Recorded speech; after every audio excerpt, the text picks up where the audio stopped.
हम separation and isolation of DNA fragments की बात करें तो ये किस मेथड से किया जाता है, ये जिस मेथड से किया जाता है उस मेथड का नाम है जेल इलेक्ट्रोफोरेसिस, जो कि एक बहुत ही ज़्यादा इम्पॉर्टेंट टॉपिक है एग्जाम पॉइंट ऑफ व्यू से। अभी the cutting of DNA by restriction endonucleases result in the fragments of DNA. जैसे मैंने आपको बताया कि जो रिस्ट्रिक्शन एंडोन्यूक्लियस जो होता है वो डीएनए को हमेशा फ्रेगमेंट्स में कट करता है, और जो टेक्निक होती है जो डीएनए के फ्रेगमेंट को सेपरेट करती है उनके साइज के बेसिस पे।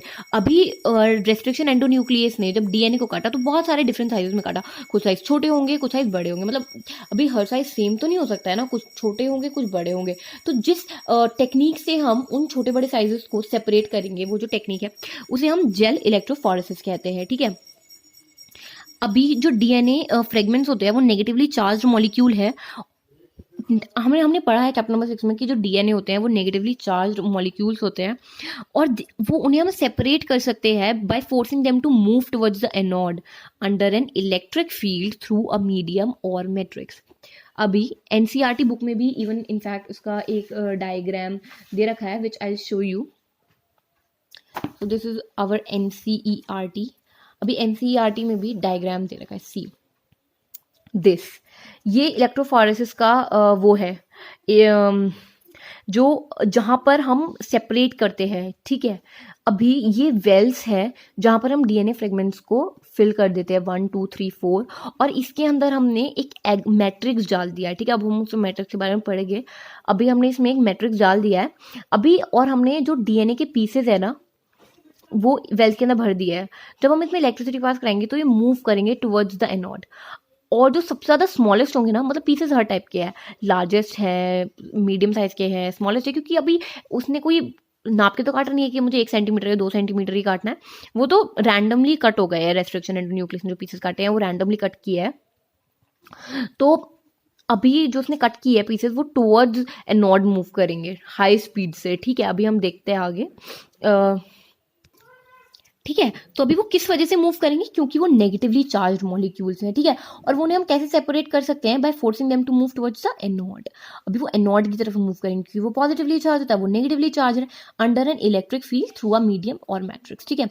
अभी जो हम मीडियम यूज करेंगे ये बहुत इंपॉर्टेंट है, और एग्जाम में 1 नंबर में पूछा जा सकता है कि जो मीडियम हम यूज करेंगे वो एगारोस है। अपने बायो में 10th में भी पढ़ा होगा एगारोस जेल, एगारोस काफ़ी एगारोस के बारे में।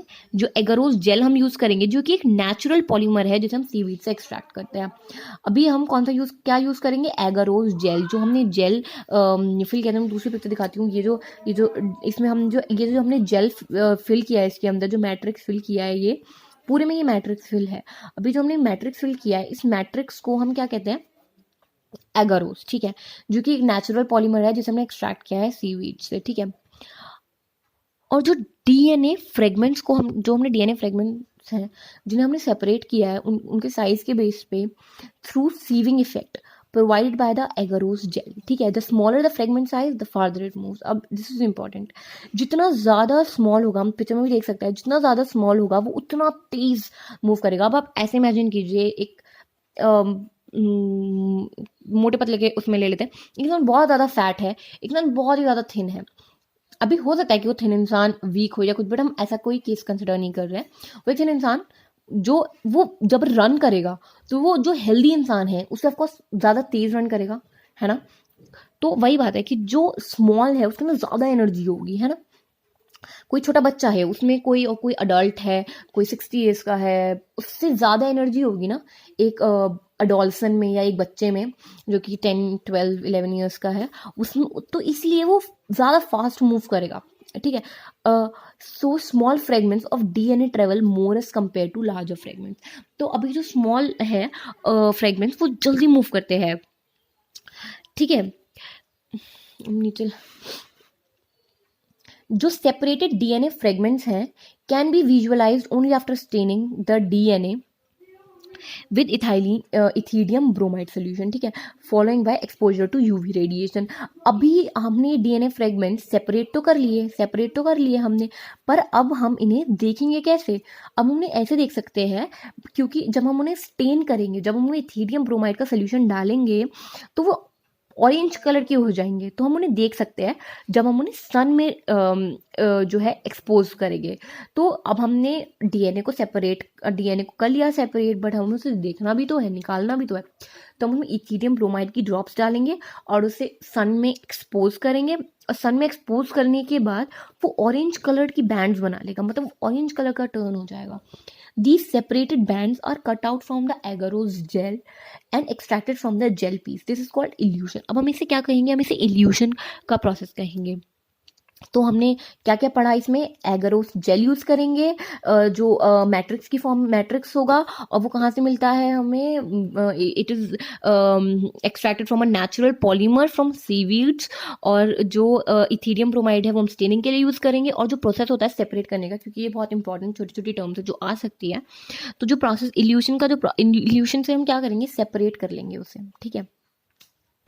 This purified DNA fragments can be used in constructing recombinant DNA by joining them with cloning vectors.